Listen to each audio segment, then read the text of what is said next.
नहीं, अभी आधा काम हुआ है।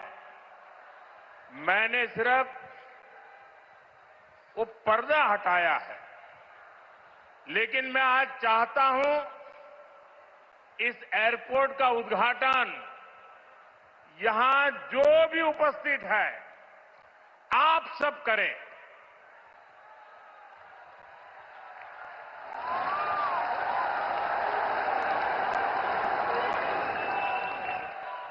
और इसलिए आप अपना मोबाइल फोन निकालिए, अपने मोबाइल फोन का फ्लैश लाइट कीजिए और आप इसका उद्घाटन कर रहे हैं। आप दिया जला करके यहां उपस्थित हर व्यक्ति आज इस एयरपोर्ट का उद्घाटन कर रहा है। ये आपकी अमानत है, ये आपका भविष्य है, ये आपका पुरुषार्थ है और इसलिए उसका उद्घाटन भी आपके हाथों से हो रहा है। आप अपने भारत माता की जय बोल करके हाथ ऊपर करके फ्लैश लाइट पूरी तरह से दिखाइए। भारत माता की, भारत माता की, भारत माता की। बहुत बहुत धन्यवाद। अब उद्घाटन हो गया।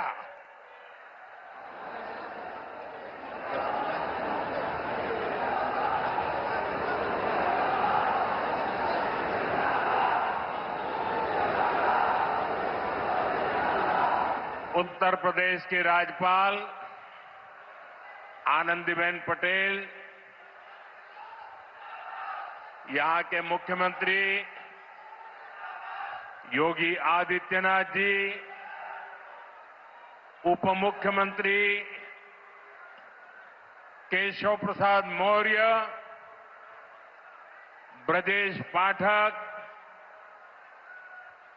केंद्रीय मंत्रिमंडल के मेरे सहयोगी श्री राम मोहन नायडू जी, पंकज चौधरी जी, ज्यूरिक एयरपोर्ट के चेयरमैन जोसेफ फेल्डर जी, अन्य मंत्रीगण, सांसद, विधायक, अन्य महानुभाव और मेरे प्यारे भाई और बहनों,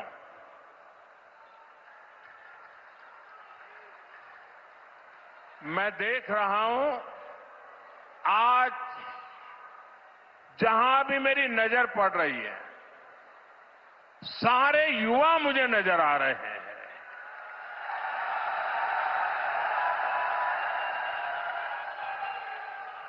उत्साह से भरे युवा हैं, जोश से भरे हुए युवा है, क्योंकि इन युवाओं को पता है कि ये जो काम हो रहा है ना, ये नौजवानों का भविष्य को नई उड़ान देने वाला काम हो रहा है। आज हम विकसित यूपी, विकसित भारत अभियान का एक नया अध्याय शुरू कर रहे हैं। देश का सबसे बड़ा प्रदेश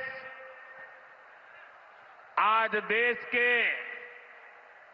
सबसे अधिक इंटरनेशनल एयरपोर्ट्स वाले राज्यों में से एक हो गया है। और आज मेरे लिए गर्व और प्रसन्नता के दो कारण हैं।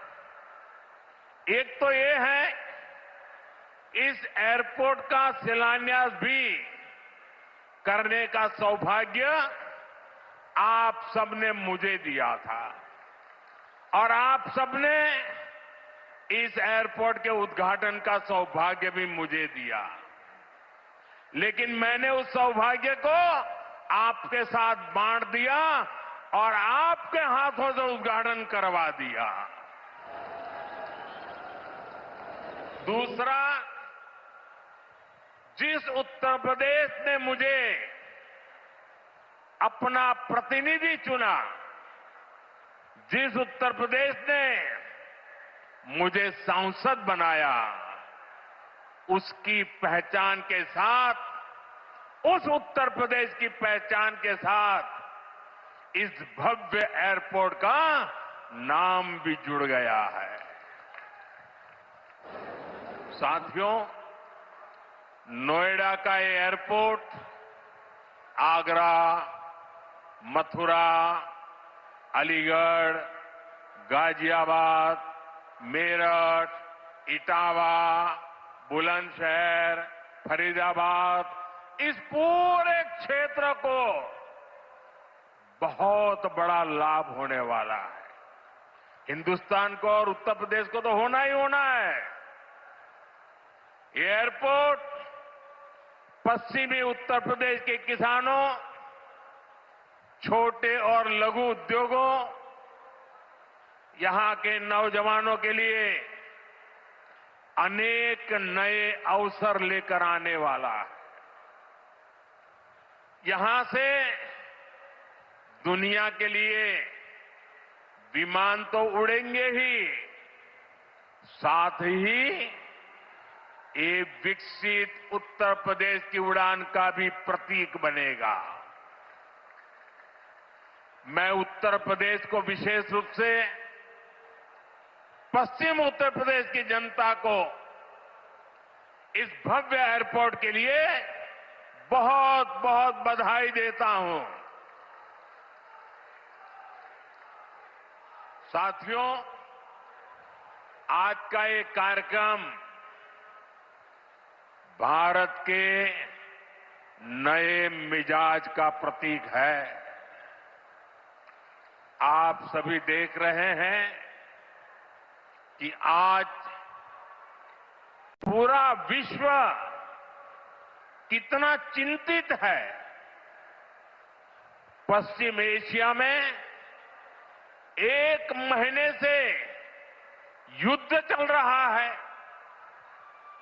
युद्ध की वजह से कई सारे देशों में खाने पीने के सामान, पेट्रोल, डीजल, गैस, खाद, ऐसी कई जरूरी चीजों का चारों तरफ संकट पैदा हो गया है। हर देश इस संकट का सामना करने के लिए कुछ न कुछ कोशिश कर रहा है, प्रयास कर रहा है। और हमारा भारत भी इस संकट का पूरी शक्ति से मुकाबला कर रहा है। देशवासियों की ताकत के भरोसे कर रहा है। भारत तो बहुत बड़ी मात्रा में कच्चा तेल और गैस, ये जहां युद्ध चल रहा है ना, इस युद्ध से प्रभावित इलाके से मंगाता है। इसलिए सरकार हर वो कदम उठा रही है जिससे सामान्य परिवारों पर, हमारे किसान भाई बहनों पर इस संकट का बोझ न पड़े। साथियों, संकट के इस समय में भी भारत ने अपने तेज विकास को निरंतर जारी रखा है। मैं सिर्फ पश्चिमी उत्तर प्रदेश की ही बात करूं तो पिछले कुछ सप्ताह में ही ये चौथा बड़ा प्रोजेक्ट है जिसका शिलान्यास या लोकार्पण हुआ है। इन कुछ ही सप्ताह में, इस दौरान नोएडा में बहुत बड़ी सेमीकंडक्टर फैक्ट्री का शिलान्यास हुआ। इसी कालखंड में देश की पहली दिल्ली मेरठ नमो भारत ट्रेन ने गति पकड़ी। इसी कालखंड में मेरठ मेट्रो का विस्तार किया गया और इतने कम समय में आज नोएडा इंटरनेशनल एयरपोर्ट का आप सबके हाथों से उद्घाटन भी हो गया। साथियों, ये सारे प्रोजेक्ट्स यूपी के विकास के लिए डबल इंजन सरकार के प्रयासों का शानदार उदाहरण है। सेमीकंडक्टर फैक्ट्री भारत को टेक्नोलॉजी में आत्मनिर्भर बना रही है। मेरठ मेट्रो और नमो भारत रेल तेज और स्मार्ट कनेक्टिविटी दे रही है और ये हमारा जेवर एयरपोर्ट पूरे उत्तर भारत को दुनिया से जोड़ रहा है। और आपने अभी वीडियो में देखा, ये ऐसा एयरपोर्ट बन रहा है, हर 2 मिनट में एक जहाज उड़ेगा, हर 2 मिनट में एक जहाज उड़ेगा। पहले सपा वालों ने नोएडा को अपनी लूट का एटीएम बना लिया था, लेकिन आज भाजपा सरकार में वही नोएडा यूपी के विकास का सशक्त इंजन बन रहा है। साथियों, जेवर का ये एयरपोर्ट डबल इंजन सरकार की कार्य संस्कृति का भी बहुत अच्छा उदाहरण है। अब आप सोचिए, इस एयरपोर्ट को अटल बिहारी वाजपेयी जी की सरकार ने 2003 में ही फाइल में मंजूरी दे दी थी। 2003 में आप में से बहुत होंगे जिसका जन्म नहीं हुआ होगा, बहुत वो लोग होंगे जो उस समय 25-30 साल के 35 साल के हुए होंगे और आज रिटायर्ड की हो गए,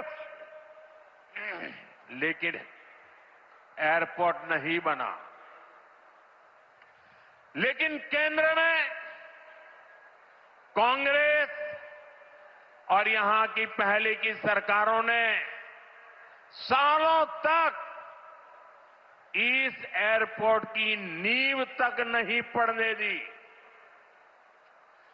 2004 से 2014 तक ये एयरपोर्ट फाइलों में ही दबा रहा। जब हमारी सरकार बनी तो यूपी में सपा की सरकार थी।